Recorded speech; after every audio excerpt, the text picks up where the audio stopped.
Mataji and all devotees, please accept my humble obeisances. All glories to Srila Prabhupada and Guru Maharaj. This is Lakshmi from Florida. Jai Satchidananda, Hare Krishna. Hare Krishna, Lakshmi Mataji. Please accept my humble obeisances. All glories to Srila Prabhupada and Guru Maharaj. Thank you so much, Mataji, for joining this session and giving your valuable association, Mataji. Hare Krishna.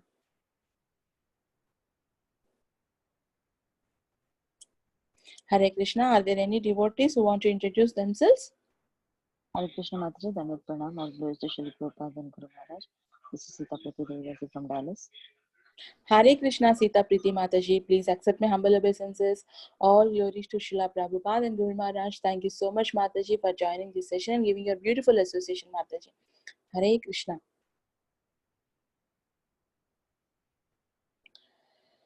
Hare Krishna. I welcome all the devotees to our Bhakti Sangha Japa conference call of Caitanya Caritamrta. Today we are very fortunate to have Her Grace Kirtida Sundari Mataji with us to enlighten us on the topic of Antya Leela, and we are very fortunate to have our association, valuable association today, this morning. And Hare Krishna Kirtida Sundari Mataji, please accept my humble obeisances. All glories to Srila Prabhupada and Guru Maharaj. Please take over the call, Mataji. Hare Krishna.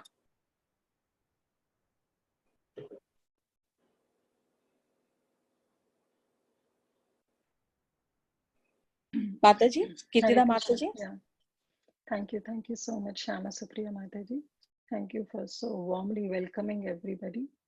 And thank you for your very, very beautiful, enlightening chanting. So thank you so much.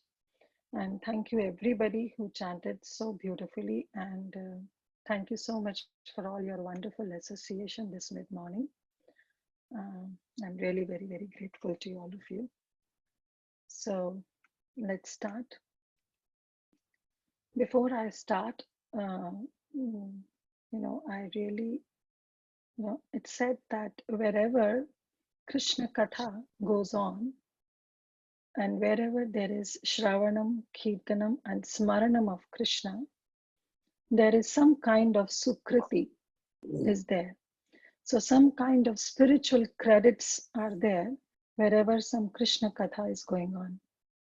So today, while speaking Sri Chaitanya Caritamrta, there definitely, whatever the spiritual credit is there by reciting the verses, by hearing, or by remembering the Supreme Lord, whatever the spiritual credit is, I would humbly pass on to my most revered spiritual master, His Holiness Bhaktichari Swami Maharaj, for his speedy recovery so that he may be out of that ventilator and he may walk smilingly out of that hospital and may give his valuable, wonderful association through his Vani, through his Vapu, again to all of us.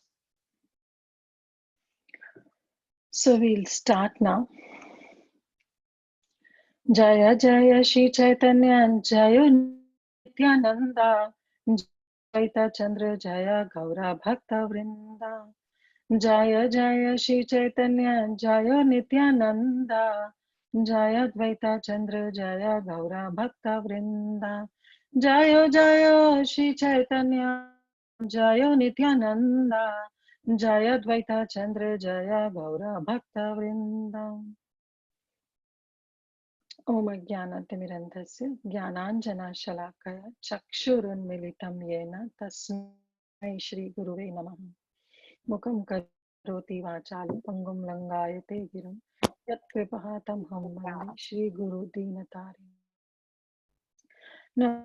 Om Vishnu Padaya Krishna Prasthaya Bhutale Shri Mate Bhakti Charu Swami Niti Namine Nama Om Vishnu Padaya Krishna Prasthaya Bhutale Srimate Bhakti Vedanta Swami Niti Namine Namaste Saraswati Deve Gauravani Pracharine Nirvishesha Shunyavadi Paschata Deshatine Jai Shri Krishna Chaitanya Prabhu Nityananda Shri Advaita Gadadhar Shivas Adi Gaur Bhakta Hare Krishna Krishna Krishna Hare Hare Hare Rama Rama Rama Hare Hare. Guruve Gaura Chandraya Radhikaya Tadare Krishnaya Krishna Bhaktaya Tat Bhaktaya Namo Namaha. So, thank you all so much. But before again I begin, I would like to seek blessings and wishes from each and every one of you. This subject matter is really, it's so esoteric. It's not at all my adhikar. It's not at all my qualification, nor my eligibility to speak on such a esoteric subject matter. So I really, seek blessings and prayers from all of you to please bless me and shower your heartfelt blessings and prayers onto me so that I may speak something relevant as being shared by Krishnadas Kaviraj Goswami, by our dear Srila Rupa Goswami and our dear Srila Prabhupada. Definitely in glorification of Sri Chaitanya Charitamrita, but more in purification of myself. So I really beg each and every one of you. Vancha kalpa tarobhascha kripa sindhu bhaivacha pati pavanebhyo vaishnavebhyo namo namo. So let's start.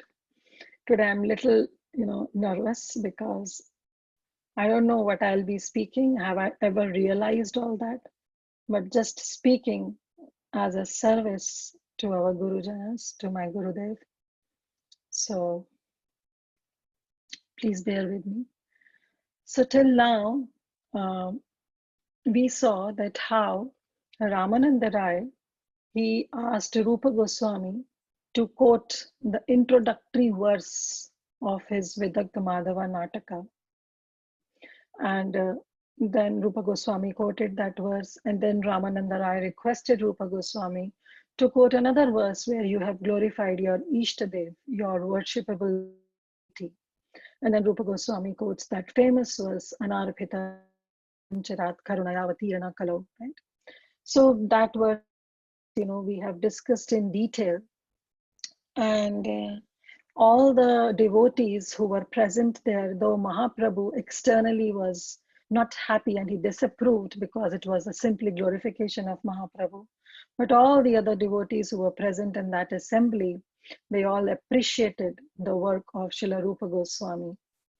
And they expressed their heartfelt gratitude towards Rupa Goswami for this transcendental recitation of this wonderful verse.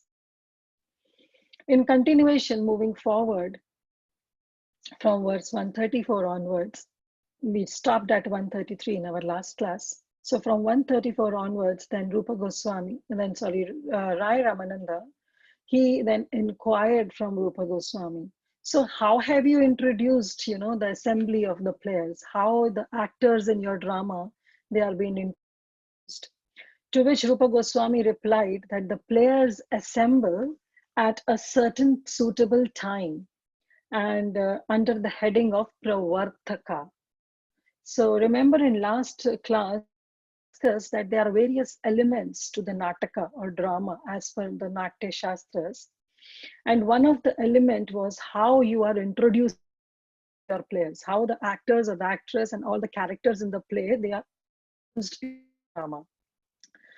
So this section is really going to be highly technical because we'll go deep into it and basically not even going deep into it, but just trying to scratch the surface of it. We'll just be scratching the surface and to understand that what are the different ways in which the introduction of the players happened in any Nataka, and then why Rupa Goswami said that the way he introduced is headed under the word Pravartaka. So what it is, so we'll try to scratch the surface only.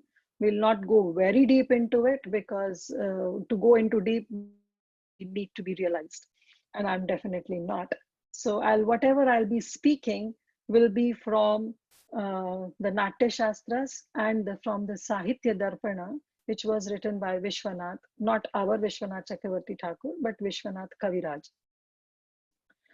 So in Natya Shastras, in drama, according to Natya Shastras and according to Sahitya Darpana, in drama, all the actors, they are known as patra or they are known as players. And then in text number 134, okay, so maybe I can share the screen so that it will be good for you to see. Okay. So this is the verse that I'm talking about. And here he is giving the different, can you see the verse, right? So it's from the Yes, Srila Mataji. Prabhupada's purport from text number 134, where it's been given that there are different uh, types of there are different ways in which one can introduce their players. So Raya kahe kona mukhe patra sanidhana. So he is basically asking that how have you introduced the assembly of the players? Now here he is using the word kona mukhe. So what is this word amukha? So first we'll understand it. Actually, you can see the word, now you can see the text 134, kon amukhe patra sanidhana. So first we'll try to understand what this amukha is. So the word amukha actually means prologue or an introduction to a play, where there is a kind of a scene is set either by few or by all the characters, and then they are slowly introduced. So amukha is a prologue. In any of the book also you see the word prologue, right? So that is what amukha. So it contains the conversations between, with some instructive words which is related to the topic. Suppose there is a book and there is a prologue to it, so the prologue will contain some elements of the book, right? So some topics related to the book will be present in that amukha. So that prologue may either be covered by the characters themselves, or there is some sutradhar. Sutradhar is a stage manager. Or maybe that prologue may be by some assistant sutradhar, some assistant stage manager. So this is what different types of the prologue can be. That prologue can be by the actors who are literally playing, participating in that drama. That prologue can be given by an assistant sutradhar, the assistant the stage manager, or that prologue can be given by a sutradhar, that is by a stage manager. But definitely whatever is added will be used to hint that what is like to hint the matter for which the play has to progress. So the contents of that play will be that in amukha. So here Ramananda is saying, "Kaun umukhe patra sanidhana, rupa kahe kala samta ka nama." So Rai kahe, okay, that prologue. So how, which method are you applying so that you are introducing your players in that drama? What is your amukha? What is the way that you are introducing? And then to Rupa Goswami is saying that I am using the word pravartaka. So there in the Prabhupada, he writes that there are 5 different kinds. According to the Sahitya Darpan 6288, there are 5 different kinds of amukha. And what is that? Udghatakya, kathogata, prayogati syas, tatha, pravartaka, then avalagite, pancha pravastana vide. So introductions can be 5. Udghatyaka, kathogata, prayogatishaya, pravartaka, and avaligita. So now, one by one, we'll see that what are these different kinds of ways is there as per the Natya Shastra, and definitely as per the Sahitya Darpana, which is written by Vishwanath Kaviraj. So first we'll go with Udghatya Kaha. So it is basically a way of opening a play where there is a mutual conversation going on between 2 or more of the characters. So there some abrupt dialogue comes, of course, from the Nataka, but the words that is being spoken by the players, there is not a clarification of what is going on in next. There is some kind of hidden message being given in that Udghataka, and the real understanding is left on to the audience to understand. So as per Natya Shastras, it is sometimes referred to as an accidental interpretation, because the audience, they don't have any clue that what is the background of the story or what is going to come next in the story. It's just some abrupt statement is being made by the characters, by the different characters of the play. So that is the first, The next we'll go with Kathodgata. Kathodgata, what happens that it's the opening of a story where a character who is playing in the drama, he himself enters, he or she, it itself enters the stage, taking up the remark of Sutradhar or a stage manager. So the character may tell the audience about the event that is going to refer in the book, in the drama. So it may be of his own story, or it may be a story of any other character in the play, right? So it's the character who comes forward and tell that, okay, in the prologue, in the Amukha, that, this is what we are going to say in the play, and he may be telling about his own story. When I say he, please try to understand he or she. It may be an actor or an actress, right? So because I'll not be every time saying he or she, just try to understand it can be an actor or an actress. So basically a player. Then a player comes and he tells either the story of himself or of some other character who is there in the play. So that way he introduced, the player himself introduced in that Nataka. The third is the Pragotisha. So it refers to a particular presentation when the Sutradhar or the stage manager himself or herself comes and remarks and introduces the beginning of the play. So the stage manager himself comes and he tells that, okay, this is what the play is all about. And then he, start introducing the different characters, and then the play starts. Now we'll go the fifth one, that is Avalgita. Avalagita, it refers to the transference. So when something it refers to when an actor or an actress or the Sutradhar, any one of them, may be performing some actions, and suddenly, simultaneously, some another action comes into. It is presented. But that another action is presented to hint that there is to hint the entrance of a real actor, right?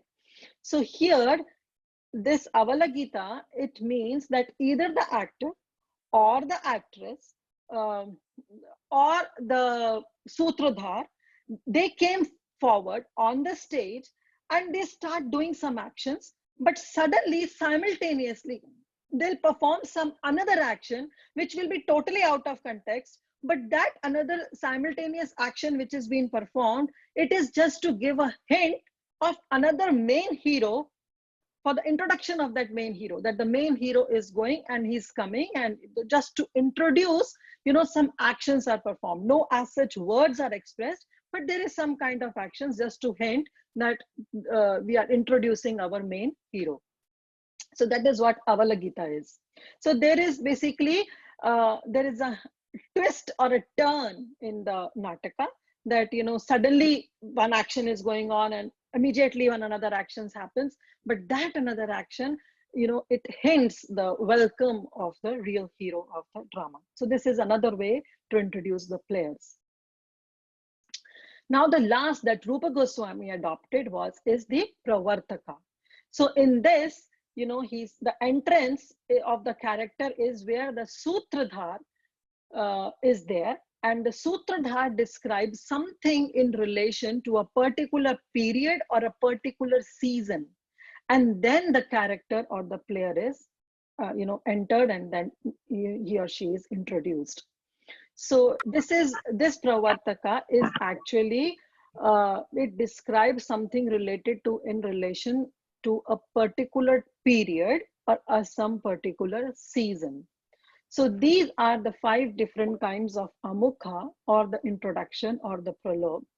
And then Sri Ramananda Rai asked that which of the 5 introduction you have been employed, and then Rupa Goswami replied that he has used the introduction called Pravartaka, where the Sutradhar will come and as will set a scene of some season, and then the character will be introduced. And then Rupa Goswami, he basically quotes, because he is using the word Pravartaka, the Amukha Pravartaka he's using, and then he quotes one of the verse from his Vidagdha Madhava Nataka, which is verse number 110 in Vidagdha Madhava Nataka. And then he described that how he used Pravartaka to introduce his character. I request everyone to please keep your phones on mute. Right, thank you. So then he said okay, I'll just put it now.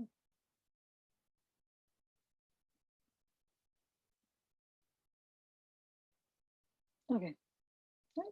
So this is how, see this verse, text number 136. So this is how Rupa Goswami is saying that I have used this Pravartaka, that how Sutradhar is there now, and Sutradhar is setting the scene, and now the springtime has arrived. So now it's the mention of a season. Remember we said that the Sutradhar comes, set up the scene as per some time, as per some season, and then slowly the actors are introduced.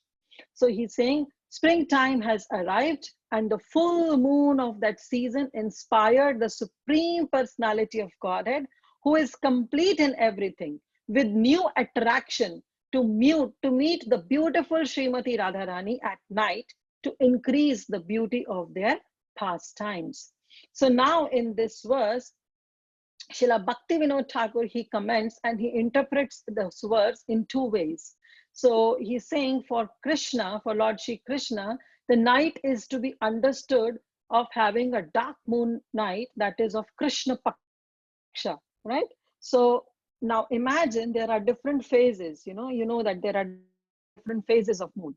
So there is a no moon day, and then slowly the moon increases in its size and comes on to the Purna moon, the full moon, that is Purnamashi, right? And then that is known as Shukla Paksha. So there is a full moon, right? There is a new moon, and new moon, it increases, right? It increases in size and it comes to a Purnamashi. But now when the Purnama is there, when the full moon is there, then starts the deterioration of the moon. Then the moon gets reduced in its size and comes back to its no moon day, that is Amavasya. So that Purnamashi, it becomes the top of the moon, where the moon, it's onto the both sides. Here the Shukla Paksha is there, and here the Krishna Paksha is there, and in center is the Purnamashi. So Bhaktivinoda Thakur, he says that from the Krishna side, it's a dark moon, right? From the dark moon and then the Purnamashi, and from the Radharani side, it's a no moon to a Purnamashi. So basically, I didn't get much reference about all this, but he is basically that saying that, there was a scene that has been set up, that there is a full moon night. It was there. So here the Purnamashi, the word refers to Purnamashi on the full moon night, but the Purnamashi also refers to a Yogamaya Shakti, because she is the one who arranges this confidential meeting between Radha and Krishna. So who is Purnamashi? We all know she is the mother of Sandipani Muni, right? Who was the teacher of Krishna and Balram, from whom they both learned all the 64 arts in just 64 days. And Sandipani Muni's son was Madhumangal, so who was Krishna's childhood friend. So Purnamashi, being an old lady, she was the grandmother of Madhumangal. and she resides in Vrindavan. And her main duty, she is the Yogamaya Shakti, and her main duty is to arrange for the joyful, for the conjugal pastimes of Shri Radha and Krishna along with Vrinda Devi. And they actually make all kinds of arrangements so that Radha and Krishna can have their conjugal pastimes. So in this verse too, Purnamashi, now just see, we refer to Pravartaka, where a Sutradhar comes, set up some stage, a scene as per the season, and then introduce the character. So here, this is how Pravartaka is being employed by Srila Rupa Goswami. So here, Purnamashi is the Sutradhar. She is the stage manager. And along with her assistant, her name is Nandimukhi. So along with the Sutradhar, along with an assistant Sutradhar, Purnamashi, along with Nandimukhi, they both are setting the stage. And they are saying that the spring season has arrived. Now there is a spring season, right? So they both are making an arrangement. They both are setting the scene as a Sutradhar. And then they are introducing. They both are setting the scene that how the spring season has arrived in Vrindavan. Weather is so pleasant. We all know spring season is so beautiful, so wonderful. All the forest, they are full of fragrant flowers, and it's night time. The full moon is shining so bright. And then she introduces the character that our dear Lord Shri Krishna somehow developed this new desire to meet Srimati Radharani.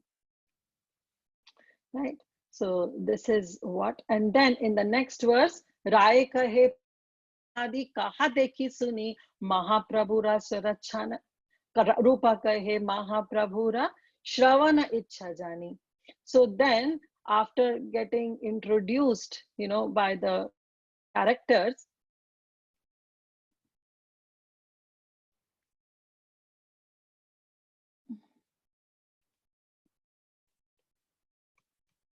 just a minute.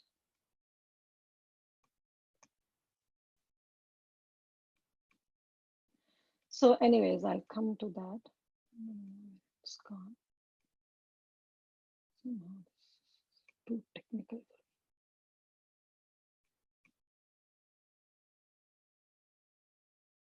Just bear with me, please. Right. So then, yeah. And then he said, okay, so then prarochanadi kaha suni daha dekhi suni. Now, after being understood about the introduction, then Ramananda Rai said, okay, please recite the prorochana portion so that I may hear that also and examine that how you have, you have mentioned the prorochana portion of your play. Now, what is this prorochana? So Prabhupada in the purport, he says the method of inducing the audience to become more and more eager to hear the nataka, to hear the pastimes.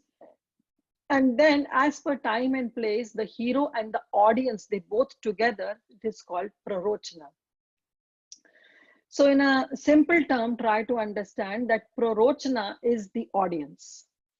And it also comprises of something that helps the audience, that induce some eagerness in the audience, that helps the audience to relish the play, and that induce something in the audience so that audience can relish that play, right? So this is all related to the prorochana aspect. So Ramananda Rai is asking that basically, who are your audience? To whom are you targeting to show this drama? And what is there in your drama that will induce some kind of eagerness in the audience to relish that drama? So this is what the simple term of prorochana that Ramananda Rai is asking. And so he's asking about the prorochana aspect. In simple terms, what Ramananda Rai is asking is that, tell me, O Rupa Goswami, who are your audience, to whom you are targeting to show this drama, and then what is there in your drama that will induce some eagerness in the audience to relish that drama. To this, Rupa Goswami says, Rupa kahe Mahaprabhura Shravana Ichha Jani. So Rupa Goswami says that I think that the desire of Sri Chaitanya Mahaprabhu to hear this drama is the Prarochna aspect. So you're getting this point? So he is saying basically Chaitanya Mahaprabhu, who was there in that assembly, he himself is the audience. Who can be more qualified than him to hear this drama?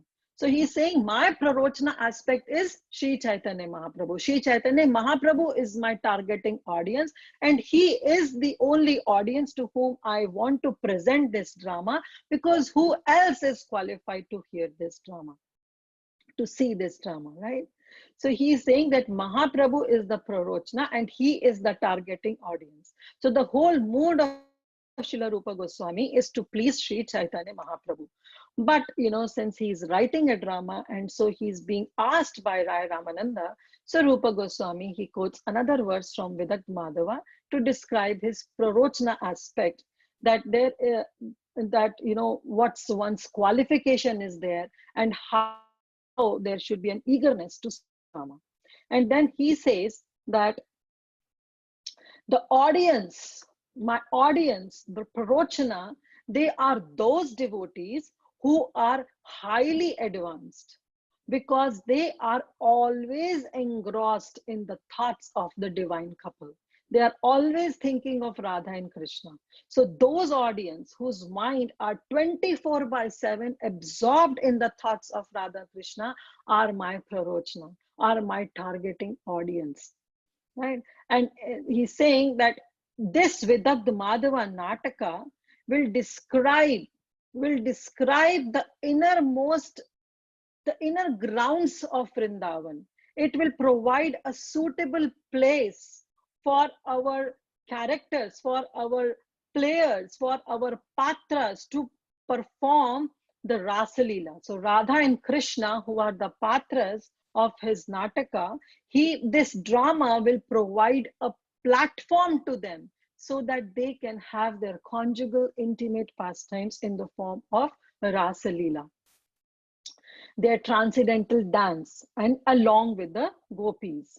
And then he said that in my drama, I have described this pastime with a very poetic ornament, with very poetic ornaments. So it's not just a simple way that I have described it with some poetic ornaments, and that poetic ornament will help the audience to relish and understand that pastimes more and more. So because I have added some poetic ornament to that drama, that poetic ornament will help the audience they will help to bring the eagerness in the audience, so that audience can understand and relish the pastimes of Radha and Krishna.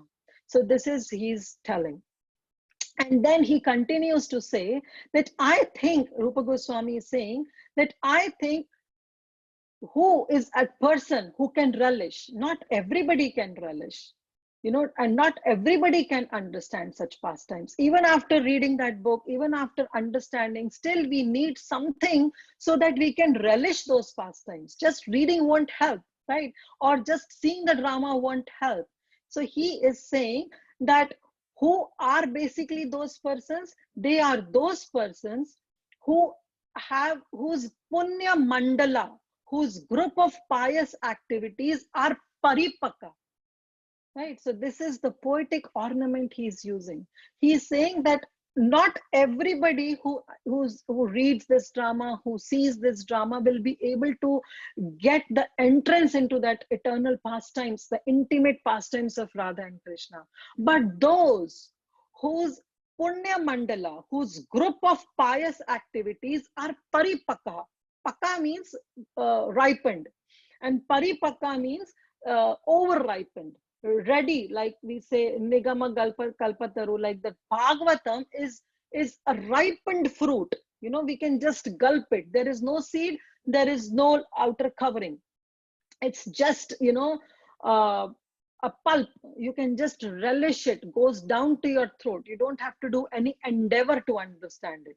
So he's saying those audience whose collective piety is such that that piety has reached to the stage of paripakaha. It has been over-ripened now. How it is over-ripened? By practicing devotional service over a long period of time, right?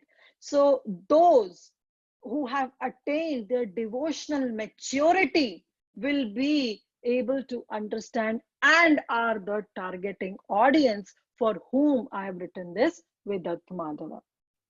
So in nutshell, what Srila Prabhupada continuously says, that just don't jump into the 10th canto between the Rasa Panchadhyay. No, please don't jump into it. If we jump into it without having that without having that eligibility, without having that qualification, then definitely patanta, we will be able to fall down from that place. So Srila Prabhupada said, gradually come onto that platform.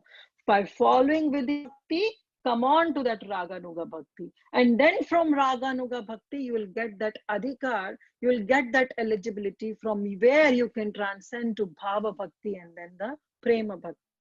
But it's not it will not happen in a flip of a second. Rupa Goswami himself is saying, this practicing this pure devotional service over a period of time will help us to get some devotional maturity. Only then we will be able to understand. Now, this is a contradiction in what I'm saying. On one hand, I'm saying that we should not go into this subject matter because we don't have that adhikar. Especially I'm talking about myself because I am the one who is going deep into it. But on the other hand, we are discussing what? We are discussing Vidagdha Madhava Nataka. But we have to understand that we are not trying to understand on our qualification, but we are simply trying to understand through Srila Prabhupada books, through the words of Rupa Goswami, and through the commentary that is being written by our acharyas. So it's not that we ourselves are jumping into it, but we are simply trying to get an entrance into just get an entrance in that, but definitely through our spiritual master. Our spiritual master is right in front of us. We are sitting at the back of spiritual master. And since he is the one, he has that hadikar to see everything. And we are just seeing behind him, trying to see, okay, my spiritual master is saying. No doubt we are just seeing, we are not relishing it. We don't have any realization right now, but just by sitting behind our spiritual master, we are taking a kind of entrance, into this pastime.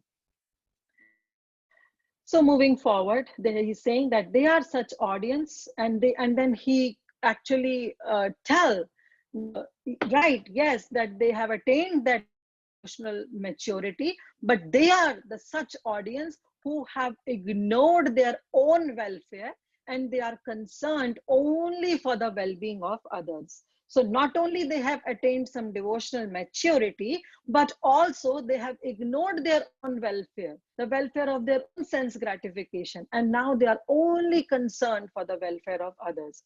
Although they may be very wealthy and well educated and born in some exalted, glorious families, but still they are so humble and they are always embarrassed when they are glorified. So here, to whom Rupa Goswami is referring to? He is referring to all the stalwart devotees who were present in that assembly of Sri Caitanya Mahaprabhu. He is referring to Rai Ramananda. He is referring to Sarup Damodar Goswami. He is referring to Haridas Thakur. Such a stalwart devotees, and we know how Rai Ramananda, he left everything. He was on such a high position. He left everything. Then even Rupa Goswami himself, and then Sarvabhauma Bhattacharya, Sarup Damodar Goswami, they have left their exalted positions, and now they are simply here, for the welfare of others. They are simply present in that assembly of Sri Chaitanya Mahaprabhu.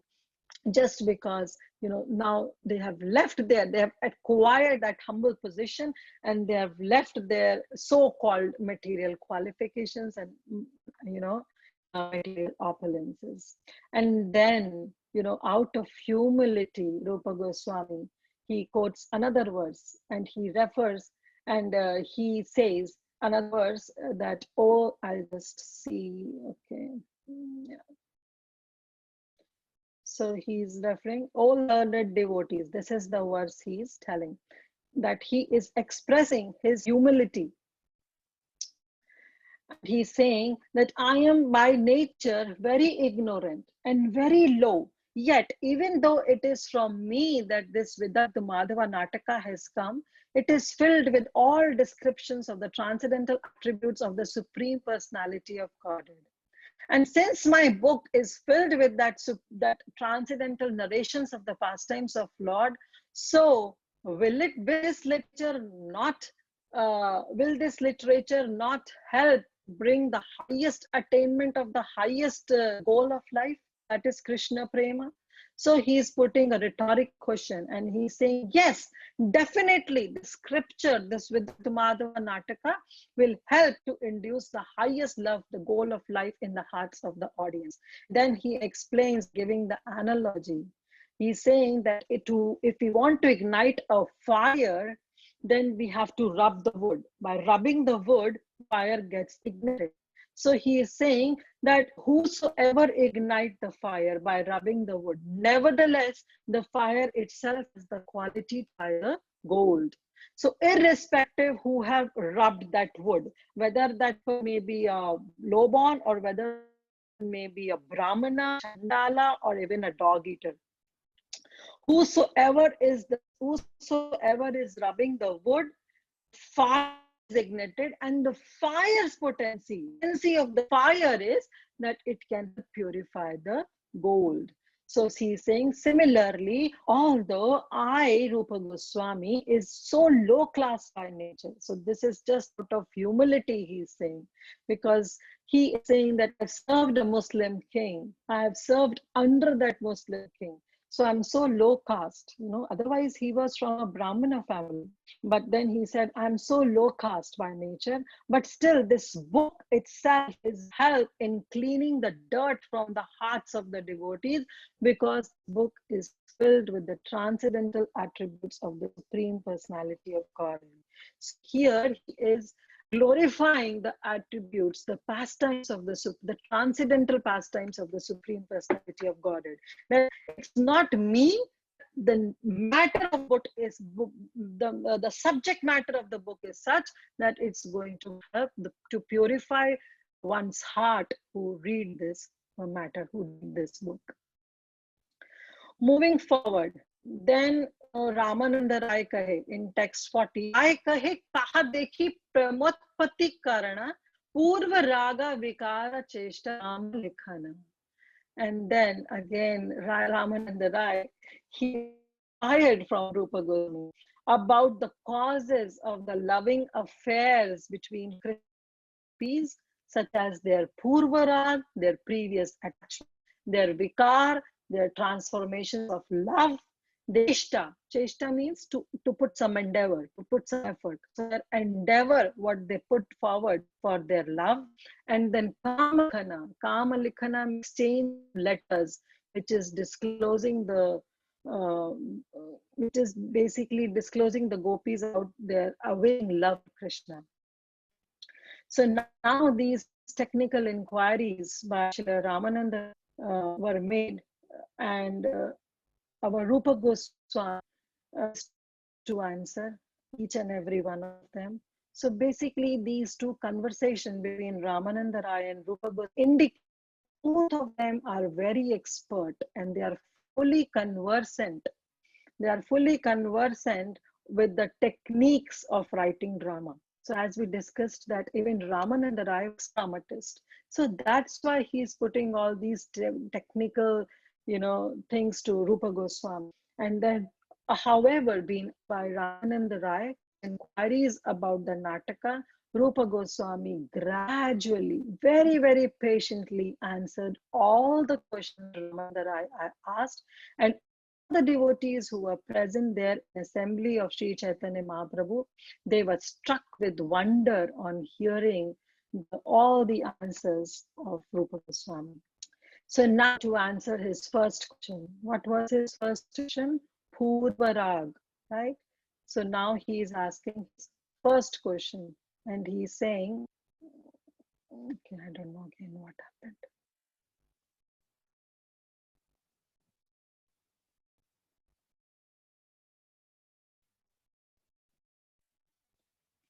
Krishna. So I don't think so. I'll be okay. You can open up yourself also. Okay, it's here.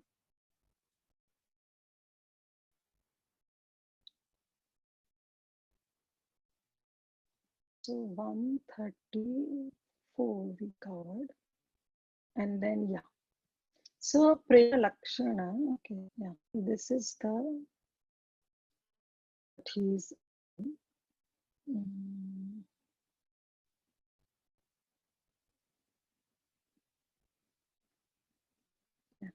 So this is the words, okay? Text number 142. So remember scene 140, he asked Purvarag, Vikar, Cheshta, and Kamalikhana. So these four things he is asking. That what do you want to say in your Ataka about the Purvarag between Radha and Krishna, and how the transfer their love, and then the endeavor, and then the Kamalikhana, that is the love letters. So these four things are being asked, and Rupa Goswami very humbly he tried to answer. Now he is just trying to answer the first one, that is the Purvara. This is the verse number 142. But before we move forward, I'll just to say that actually this verse is also from the Vidagdha Madhava Nataka, which is from the verse 2.9. So what is this Purvara? It's already 47 and I don't know. Okay, I'll be going little, over time. Please bear with me. Yeah, please go over time, Mataji. We'll want to finish this portion. So please feel free. Yeah. So what is this Purva Rag? So Rag means attachment. So the feeling before the lover actually met in person, that is what is known as Purva Rag.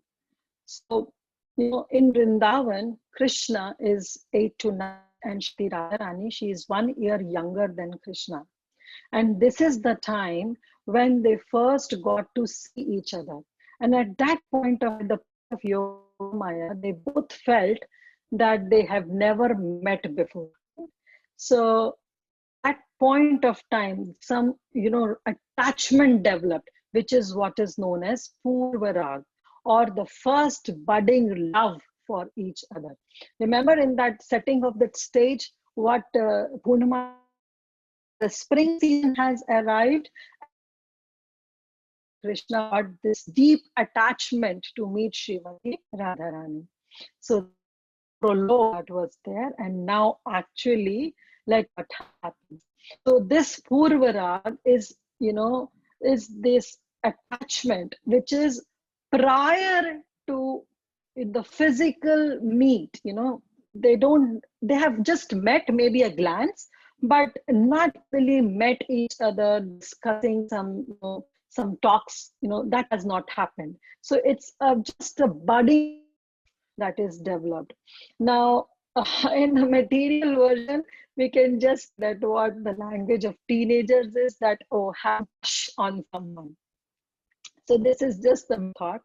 But having first attraction, what is crush, right? They say, she or he is my crush, have on each other. It's very common in the teenagers, especially in this country. So that's kind of first attraction having with someone without any basis. You ask that a crush, what do you like in that person? So you have an answer to it, right? Because it's just a first budding love that has happened. But this is about the material sense. And, these days, even the having crush it goes beyond limits. So I'm not going into that detail. Spiritual world, between the divine couple, this attraction, this so-called Purva Rag happens. And its attraction is spontaneous and so natural that there is no physical element to it. It's just having some mental attraction for each other. So there is a big gap between both the parties, between the lover and the beloved. Krishna and Radharani, they have not met each other. They have maybe just seen or heard about each other. They have not met with each other, maybe because of some social restrictions, some social norms, but, they have developed some kind of attachment with each other. So that is what the Purva Rag. And Rupa Goswami says that Purva Rag is actually the start of Vipralamba. So Vipralamba, also the 4 act, the first aspect of Vipralamba, where there is a separation, but you long to see your beloved or your lover.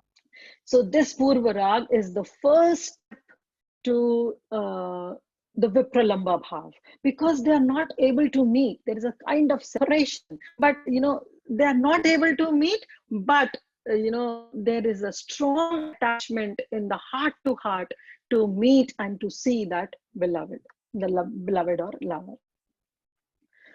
So then when Srimati Radharani and see each other, they are separated from each other, and that is what the Purva Rag is. So it's the first stage of separation. And then Radharani has maybe had a glimpse, but she doesn't know in detail who Krishna is.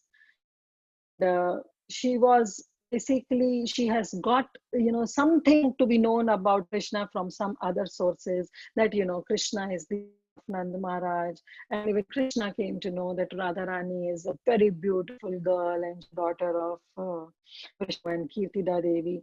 So they have just heard from their sources, but they have not personally met with each other, or they have not exchanged some talk about each other.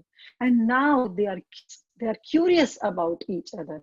Curiosity and attachment, and at the same time inability to meet in person, or to talk to that person, or to exchange sexual desire with that person, is what is called Purva Rag.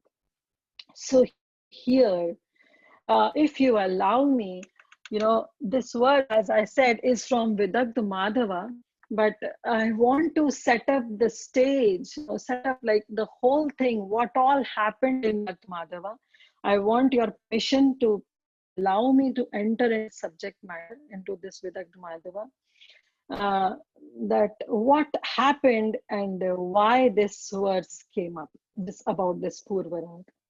So the scene in Vidagdha Madhava, now we are leaving Sri Caitanya Caritamrta and we are jumping onto Vidagdha Madhava. So the scene in Vidagdha Madhava Nataka is that Krishna is with his friend Madhuvangal in Vrindavan.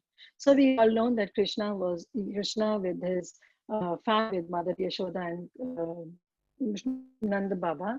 He used to stay in Mahavan, right? But there are a lot of demons being sent by Kamsa, of which they all decided that let's move to Vrindavan. So they moved to Vrindavan. So from Mahavan, they moved to Vrindavan. So the scene is definitely our Sutradhar, Purnamashi, along with assistant Sutradhar, that is Nandimukhi, both are setting the scene, and their whole sole motive is so that Radha and Krishna can unite and they can enjoy their conjugal pastimes.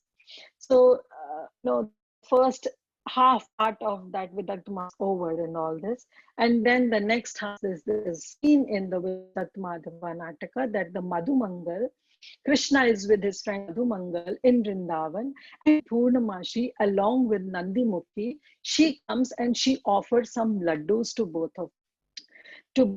Krishna, and then to both of them. And Krishna asks, what is the occasion? And why are you distributing these laddus, these sweets?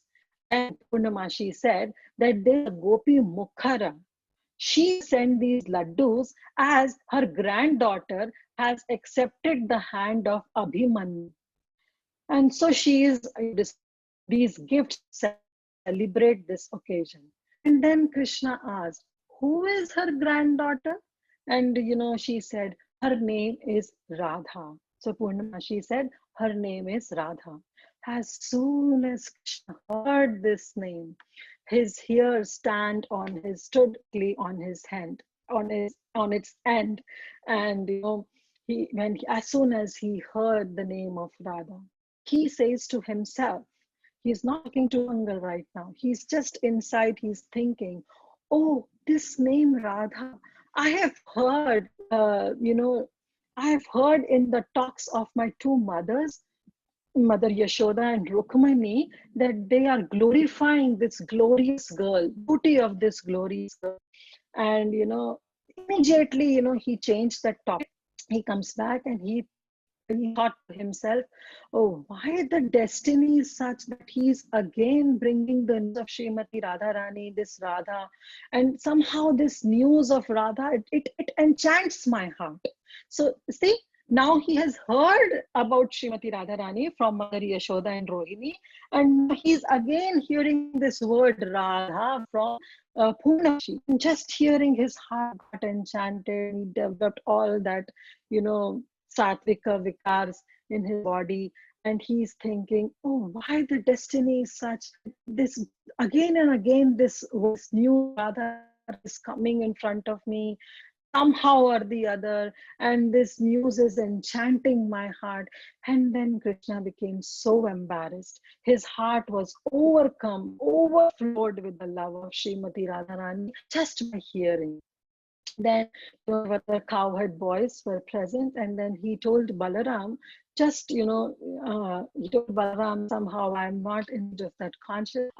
I just cannot go. So please, I request you to please take all these cows shore of Yamuna, and I will rest under the Kadamba tree, and I'll take only Sri Subala with me."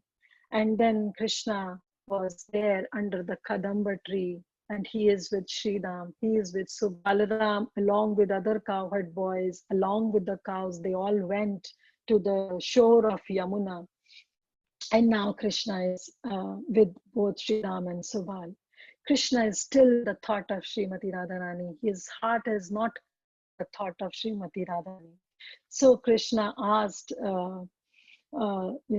Sridham, "Have you seen Srimati Radha? Have you seen Radha, the most beautiful girl in this universe?" And Subala, he was asking to Sridham, and Subala said, "How can you ask such question from him? After all, Srimati Radharani is his sister. Sridham is..." And then Krishna was so embarrassed that he's asking about Srimati Radharani to his brother Sridham. And then he became so embarrassed, and he just simply changed the topic, and he said, "Okay, anyways, I was just asking, and let me play the flute." And Krishna started playing his flute under that Kadamba tree. In his heart, he was thinking that in my heart, in my thoughts, I will just capture the heart of Srimati by remembering, by bringing the thought Srimati Radharani in my heart. And this way, thinking, Krishna started playing his flute. That is the fifth note, started playing to capture the heart of Srimati Radharani. And then as soon as Krishna started playing his flute, it's mentioned everything opposite happened. The waves of Yam, they are flowing, and by hearing Krishna's flute, they become stunned. They become, solid. They are no more moving anymore. And the rocks, which are solid in nature, they became soft and they started melting. So opposite of their characteristics is happening. The mountains, which are so strong and stable, they started trembling. And the cows who are in the moving position, they became stunned like a statue just on hearing Krishna's flute. So there the scene ends, and now another scene starts, that on the other hand, Purnamashi, she approached to the other group, Lalita Devi, and she asked, "Where is my child Radha?" And she describes the beauty of Srimati Radharani.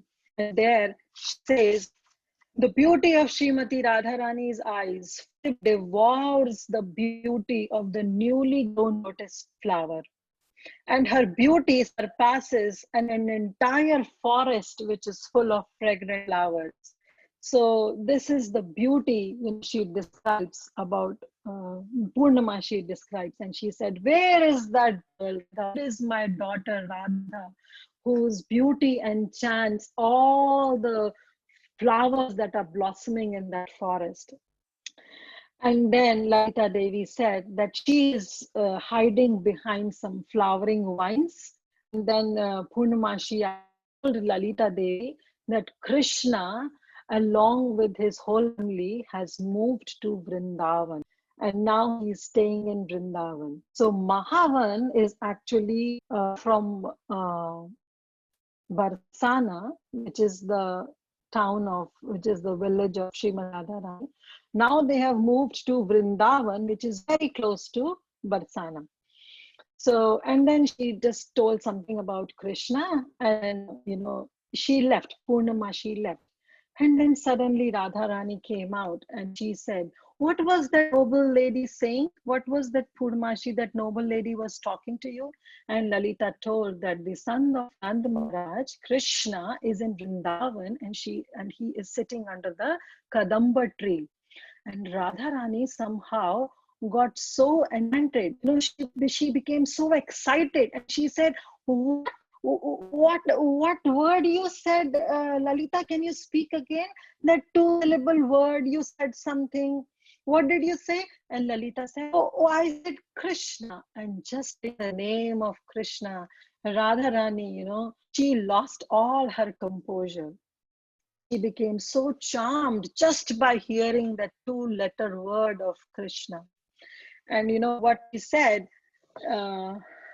So there, Lalita, "Oh, why are you being so enchanted by hearing that word Krishna?"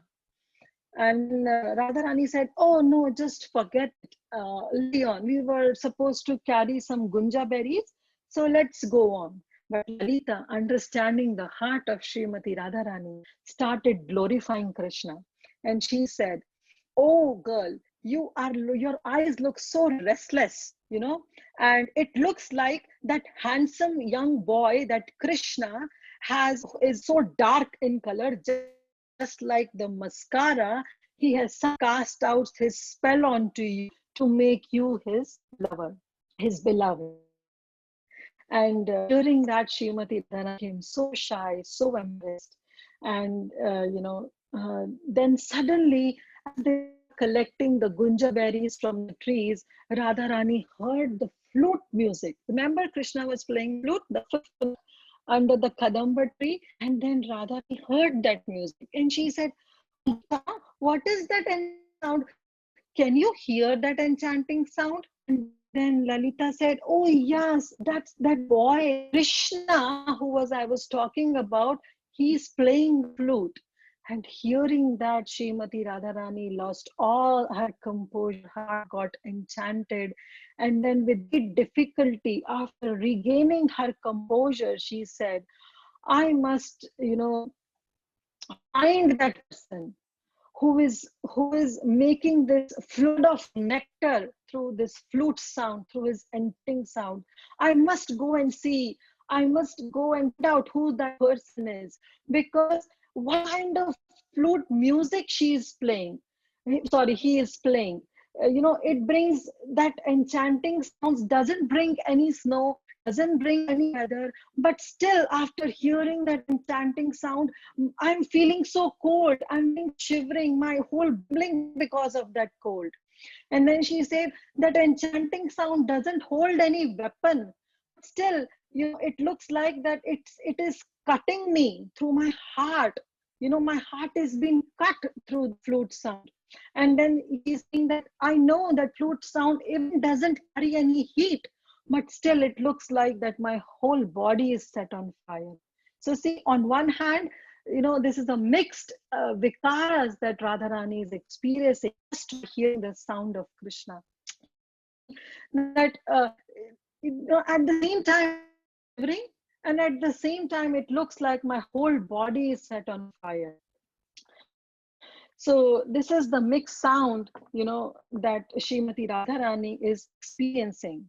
Suddenly, Vishakha Devi entered and she said, "Oh, looks like you are transformed, Srimati Radharani, and looks like perhaps, you have been bitten by Krishna's flute.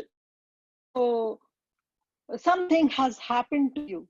And then she said, then Radharani said that, "Yes, I'm suffering, I don't, but I'm not able to sleep, I'm not able to behold my composure, and I'm suffering so much." And then Vishakha Devi said, "Okay, take up this medicine. I'll give you this medicine, take this medicine, and this medicine will help you to come out of that composure." And see, in this verse, text 43, Radharani says, "My dear friend, these palpitations of Srimati Radharani's heart," she is referring to herself, "they are extremely difficult to keep. Applied some medical treatment, it will just end in defeat."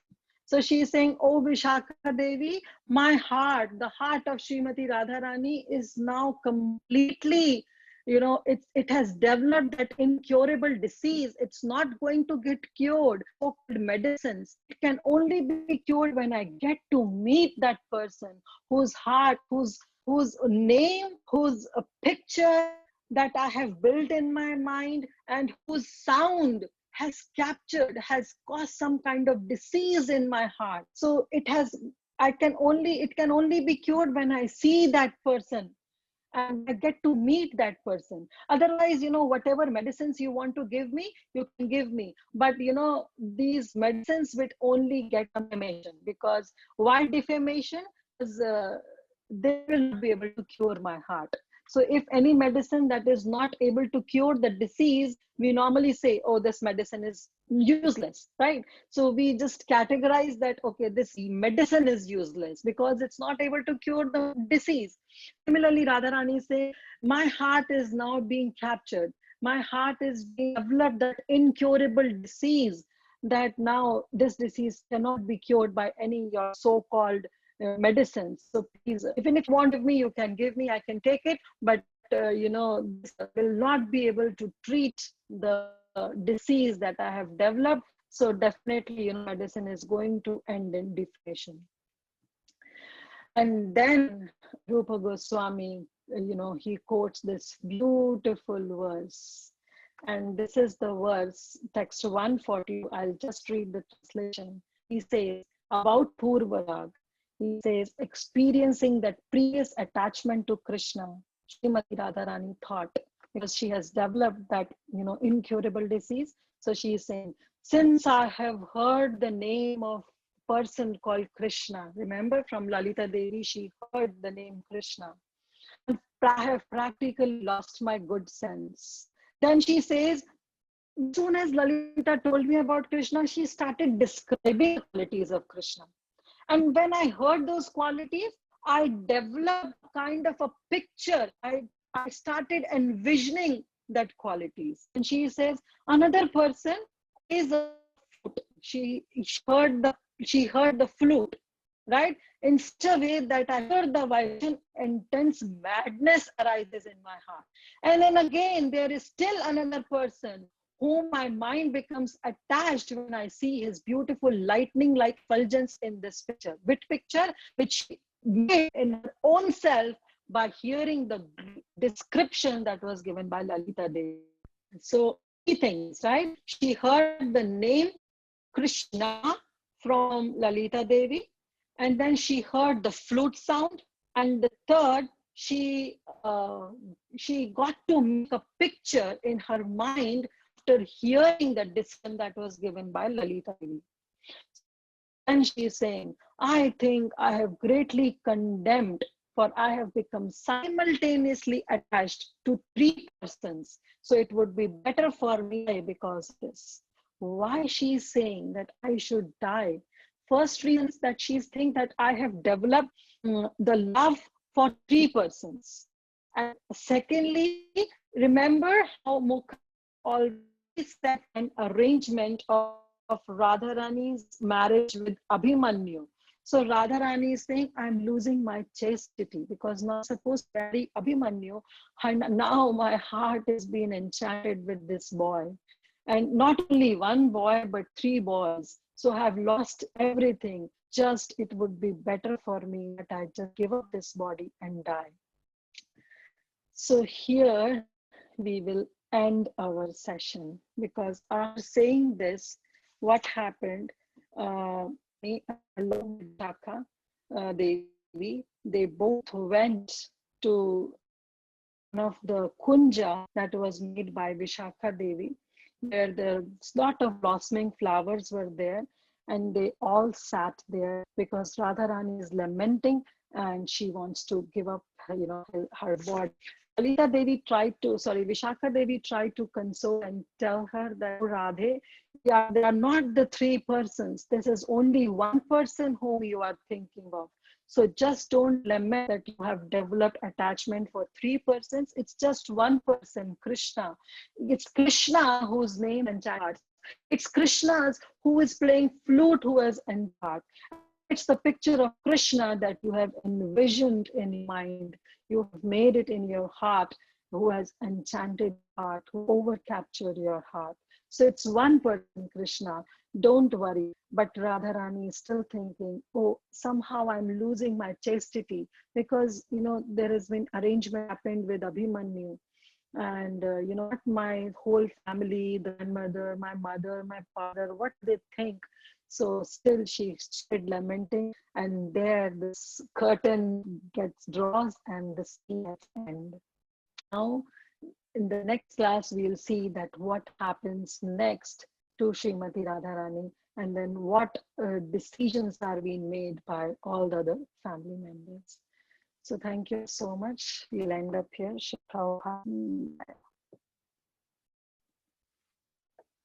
Hari Bol. Oh, what a feast it was today. Thank you so much. Thank you so much. Thank you so much. Thank you so much for giving such clear details and explaining these verses. I really understood now what is happening in this chapter.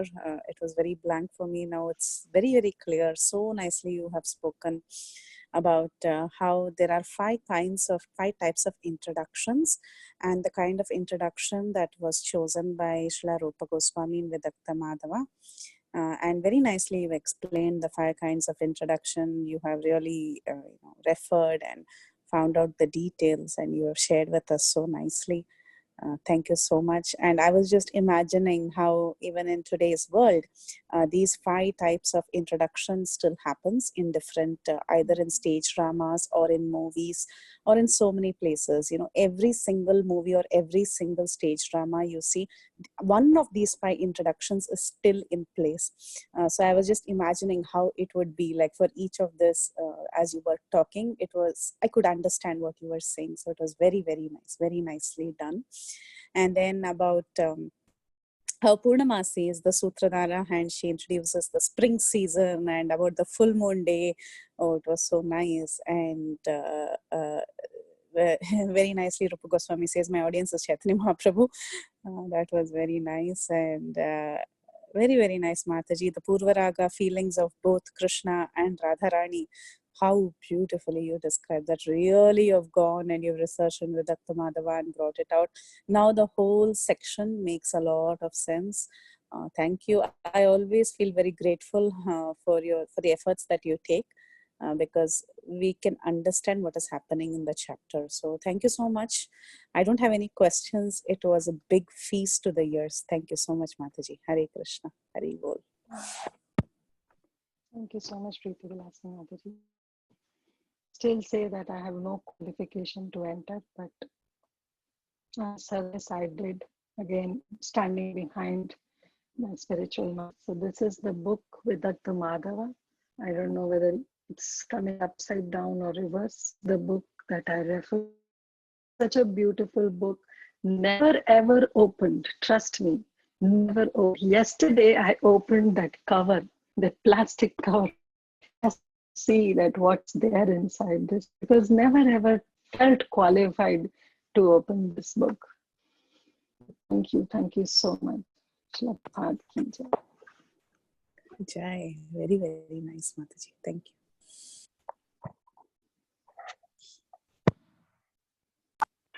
Hare Krishna Mataji. Thank you so much, Mataji. Always very useful class and very detailed. This lesson was very good for us. Mataji, actually, the five. Mataji, your voice is not clear somehow.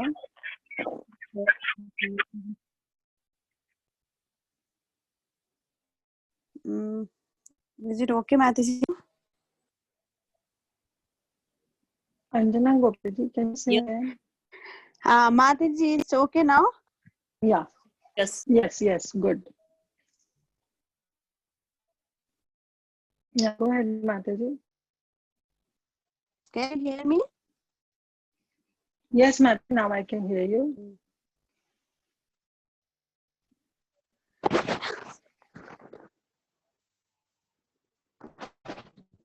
Hare Krishna.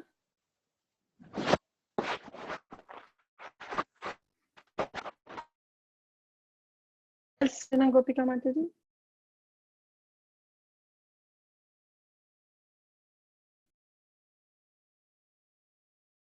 We can hear you. Anjana. Anjana Gopika Mataji, are you? Yes, Mataji, can you hear me? Yes, we can hear Yes, you. now. Go ahead. Go ahead. Yes. Go ahead. Thank you, Mataji. Thank you, Kirtida Sundari Mataji. It was so nice and so detailed, Mataji. Actually, I was saying you are a very good teacher, Mataji. You can teach so detailedly. Mataji, can you explain me a little bit, because I was in kitchen with kids. I could not understand in the beginning that 5 things you were explaining, Mataji. What is You want me to repeat all 5? No, that's fine. Maybe I will go and listen, maybe recording, Mataji. Yeah, Mataji, it will be good because again, explaining those 5 means another 15-20 minutes. Yes, fine, Mataji. Mataji, at that age also, when Krishna and Radha heard themselves, that's the first time that was that you were explaining. Yes. So actually, they met before also in their childhood pastimes, because remember how Radharani used to come to Mahavan, and even because that Damodar pastime happened as a childhood. But as for the Yoga Maya, Purnashi being a Yoga Maya, she set up the stage that they both forgot that they have ever met, because now they are in their prime youth. So now that, they have the Purva Rag is started. So she made forget Krishna and Radha that they have met each other. They have met, but now the actual love, the love was started in among both of them. It's because of that Yoga Maya Shakti. Oh, okay, Mataji. Thank you, Mataji. I'll go and listen recording. It's mentioned in Vidagta Madhav. Yeah, it's all mentioned in Vidagta Madhav. Oh, okay. How Purnamashi was the one who made both of them forget that they have ever met each other. It makes sense. Yes, Mataji. Thank you, Mataji. Thank you. Thank you. Hare Krishna Mataji. Such an amazing class. Each and every word was filled with the feelings and love. So great. Mataji, I had a small doubt. You said that Purnamasi and Nandimukhi were the Sutradhara for the play. So is it for the entire Vidagta Madhava? They will be the Sutradharas to introduce the characters? Yeah. They are the ones. Yes. So even if there are scenes where they both don't take place, even in those scenes, they'll be coming and saying the introduction. No, Mataji. It's not that way. The thing is that they are what we told about Amukha, right? About introducing the ways. That's the main role of that Sutradhar, assistant Sutradhar. But in later, I have not read the whole book, But what my understanding is that this is the introduction being given, and time and again they both are entering and are doing their actions. But ultimately, later part of the book will be definitely picturized, be focused on the players, on Radharani and Krishna. Okay, So it's but just they how also they are introducing. Yeah, they are also, but it's how they are introducing the play. This is how the play starts. okay. And Mataji, one more doubt. Do they do the introduction for each and every scenes, like for particular scenes they come in the middle and introduce, or only the starting introduction? The started part is that how the spring season has arrived, and then she immediately goes to Krishna and Nandamukhi, and first there is a conversation between Mukhi and Purnamashi, and both of them converse each other and with each other, and they decide that okay, now we are going to our every effort so that Radha and Krishna can get united and in their conjugal time. So there is a conversation that's happening in both of them. So that's the starting of that Vidagdha. And then the first begins with it, that how the scene is set of the spring season, the flowers are blooming, the breeze is blowing, and somehow Krishna developed this desire to meet Srimati Radharani, the introduction. And then it's been narrated at how from Mahan, Krishna came to Vrindavan, and now Krishna is in the cowherd community, and he is in the pasture ground where he, along with his friends, are grazing the cows. She enters and she gives the rules. So start of it. Now was Act 2 is half of the Act 2 is covered. So there are different acts in Vidagdha. Yeah, there are 7 acts. Half of the Act 2 is covered. Okay, Mataji, thank you so Okay, much. It was so wonderful class. Yeah, it was so amazing class, Mataji. And thank you so much for all your efforts you do. Hare Krishna, Mataji. Lakshmi Mataji, are you there? Yes, Mataji. Can you hear me? Hello? Is there any problem from my side or? Yes, Mataji, it says your connection is unstable. So it could be from your side, but Mataji kind of heard your response and also spoke.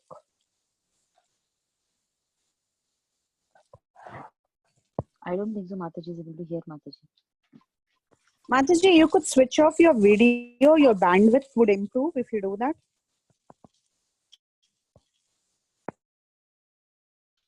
We have dismantled chat, is it Mataji? We could send a chat message.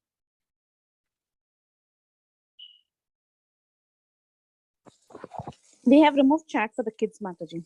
Oh, So, for the kids it is removed. Okay. Mataji left, I guess she'll join again. Hare Krishna. Can I ask a question? Haribo? Yes. Yes, go ahead, Mataji. I just wanted to ask, can I read this further? Is this from Caitanya Charitamrta? Can I read the verses further? Hare Krishna. Hare Krishna, can you all hear me now? Yes. Yes, Mataji. Okay, there was some problem with my internet, so I switched on to LTE. So sorry, Lakshmi Mataji. So were you able to get my answer? I don't know whether I was able to answer, whether you heard it or not. Yes, Mataji, I heard the answer and also replied back, and it was useful, Mataji. Okay. Yeah, it was clear now, and thank you so much for asking. Okay, so thank you. Hare Krishna. Hare Krishna? Yes, Acharya Mataji. Hare Krishna. I just wondered, is this reading from the Caitanya Charitamrta today? Yes, we covered. Actually, I was back and forth going from Chaitanya Charitamrta and Vidagdha Madhava Nataka. So today we covered till verse number 143 of Chaitanya Charitamrita, Antya Leela chapter 1. Till 143 we covered, and from tomorrow we'll start with text number 144. So back and forth, I was moving from Caitanya Charitamrita and Vedanta Madhava Nataka. Okay, so Antya Leela chapter Chapter what? 1, verse number Chapter 1. 143. So you covered 1 to 143? I covered from 134 to 143. 134 to 143. Okay.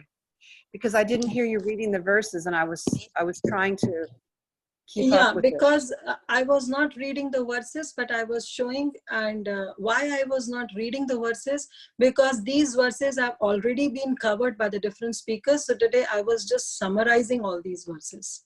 Okay, thank you so much. Thank you. Thank you, Mataji. So I can go back and read it, and then. Yes. Okay. Yes, ma'am. Thank you. Thank you. Thank you.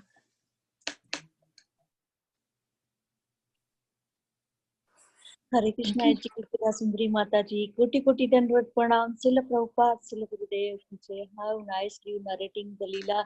By your Matsuda, your purity, we enter in the Leela. Mataji, how nicely you explained that Radharani is going to meet Lord Krishna, and Subala and Vishakha Sakhi is helping. And Mataji, it's like in your words we feel that Leela. Hare Krishna, Hari Bol. Dandvat Pranam to your sincere seva. Bhakti Charu Maharaj ki jai. Mataji, I know that you are so tired, but still sing whatever you want to like to sing, especially from the 10th canto Gopi Gita, if it is possible. Hari Bol. Please forgive me for we are so like hungry. Never fill our tummy to hear the Krishna Katha. Thank you, Mataji. Thank you. Thank you so much. And whatever you said, I don't deserve such words, but out of humility, so-called humility, I'll just pass on these words to my Gurudev, because I really don't have any qualification to say anything about this such an esoteric subject matter. But I, as always say, sitting behind, hiding behind of my spiritual master, I tried to see and jump into it. But thank you for your patiently listening, and you're always attending. So thank you so much. Yes, I'll definitely honor, because this Gopi Geet, and because as you said Gopi Geet, it's very dear to my Gurudev's heart. So he literally brought Gopi Geet. I hear from Bhakti Charu Maharaj in Shri Radha Gopinath temple. That's why I asked this question. Yes, definitely, Mataji. I'll definitely see. Thank you. Mataji, one quick. Yeah, yes. Go ahead, Sita Priti Mataji. I will ask later. Hare Krishna Mataji, thank you so much for this wonderful class, and you cannot imagine how beautifully you have explained it. And this is a class which we will have to go back and hear again, because the mood which you have set up in this is beyond words to, and we are really grateful. I just don't want to put it in words, but it is really, really grateful. We are really grateful to you that how beautifully you have explained this. It is again going to listen to the class, Mataji. It's really wonderful, and you are really blessed, Mataji. Thank you so much. Thank you for your sincerity. All glories to Shri Prabhupada, and all glories to Krishnadas Kaviraj Goswami, who has given us this Caitanya Charitamrita at the age of 95 years. Thank you. Mataji, I have one question. This book, both Natak is the first, means the first book where this intimate pastime is explained, or before that also somebody had already written, Mataji? Means this is Chaitanya, Rupa Goswami had written, yes, these two both. Anything, other book other than this, means before that? No, Mataji, I don't know. Nobody. It's only Rupa Goswami who wrote this Vidakta Madhava Nataka and Lalita Madhava Nataka, and he also wrote Ujjvala Nilamani. So he wrote actually a lot of Muktan Keli, Kaumudiki, and a lot of books he wrote. But I'm not aware of any other author who has written anything about these pastimes. I don't know, Mataji. Maybe, but I don't know. Yeah. That's why I was thinking. I never heard. After Chaitanya Mahaprabhu came, only we got the. Yes. Yeah. Thank you. And this is authorized by Sri Chaitanya Mahaprabhu. Yeah. Yes, Mataji. Thank you, Mataji. Thank you.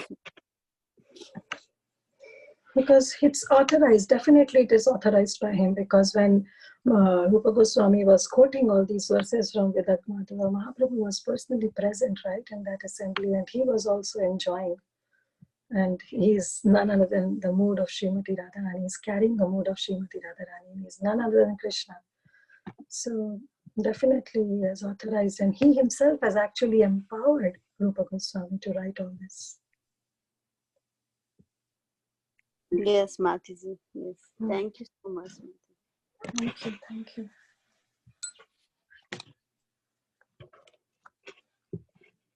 Okay, anything else? So, okay, we'll stop here and we'll just recite few verses from Gopi Geet, chapter 31, on request of Nanda Gopika Mataji, and of course in honor of my Shila Gurudev. Definitely, I'm nothing in compared to his voice, how beautifully he sings. So it will be wonderful if he sings, if we hear directly from the source. But as a matter of service, I'll just try to sing for my own purification. Tava kathamritam tapta jivanam kavibhiriditam kalmashapaham Shravanamangalam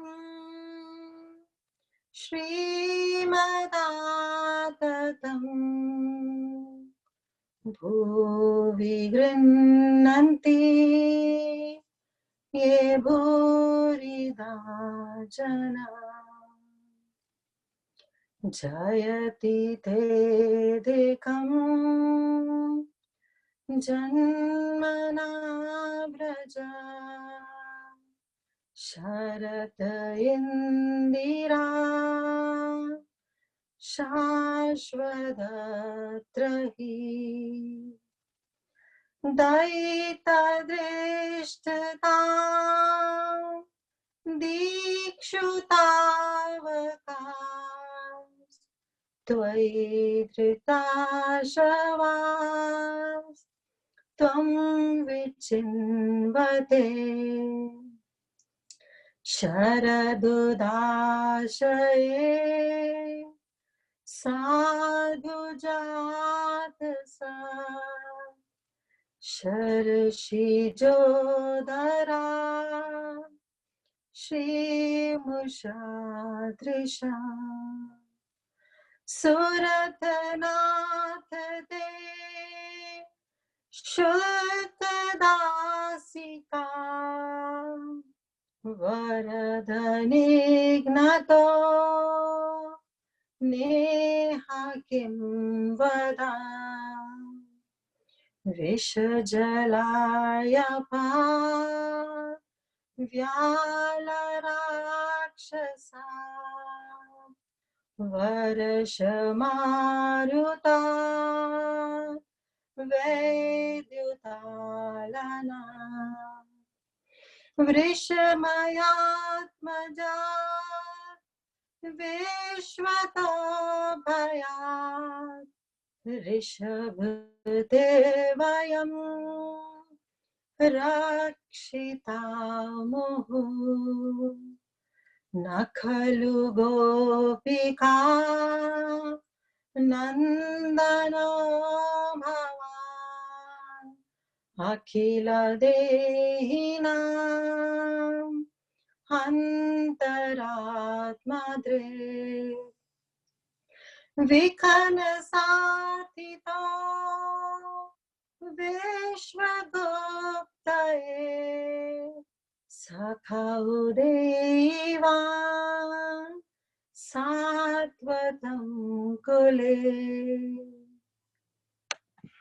Hare Krishna, Jai Shri Prabhupada, Gopi Gita Ki Jai. These are the 5 verses that my Guru Maharaj always used to sing. So in honor of him, I just sang. Shri Gopi Gita ki jai, Shri Bhagavatam ki jai, Ajay Kirtida Sundari Mataji ki jai, Ajay Bhakti Prabhupada ki jai. Maharaj ki jai.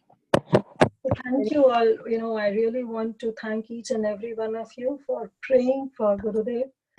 It's because of your prayers, you know, his condition is little stable, but still critical. He needs to get out of that ventilator ASAP as soon as possible. So let's please continue our prayers. We really want him to be back in this world. Otherwise, we disciples will be, you know, we'll become orphans. So please pray for my Gurudev, for Guru Maharaj, for His Holiness Bhakti Charu Swami Maharaj, so that he may come back. He hold our hands, because we have a long way to go right now, and we need the spiritual mentor. We need the spiritual guidance of a spiritual master. So thank you all so much for praying, for all your heartfelt prayers, and thank you so much. Please continue your prayers. Hare Krishna. Thank you so much, Kirtida Sundari Mataji. It's not only the disciples, but others also need Maharaj to be back. And definitely, Mataji, we just got one news that Maharaj opened his eyes, and I sent you the picture just now. Yes. Thank you, Mataji. Mataji, we follow your instruction and we will continuously pray, Mataji. Hare Bol. Thank you so much. Thank you so much, Kirtida Sundari Mataji, for this very beautiful and enlightening class, Mataji. It was really nice. We had gone into this virtual tour of this Leelas, Mataji. Thank you so much for this Gopi Geet at the end, Mataji. Hare Krishna. Hare Krishna devotees, if there are no more questions, we can pay our obeisances through Kirtida Sundari Mataji and we can end our call.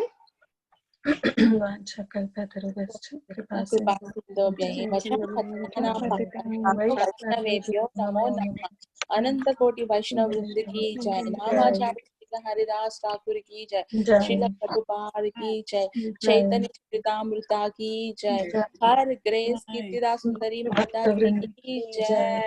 Thank you so much, Mataji. Thank you so much. Thank you. Thank you, Mataji. Hare Krishna. Hare Krishna.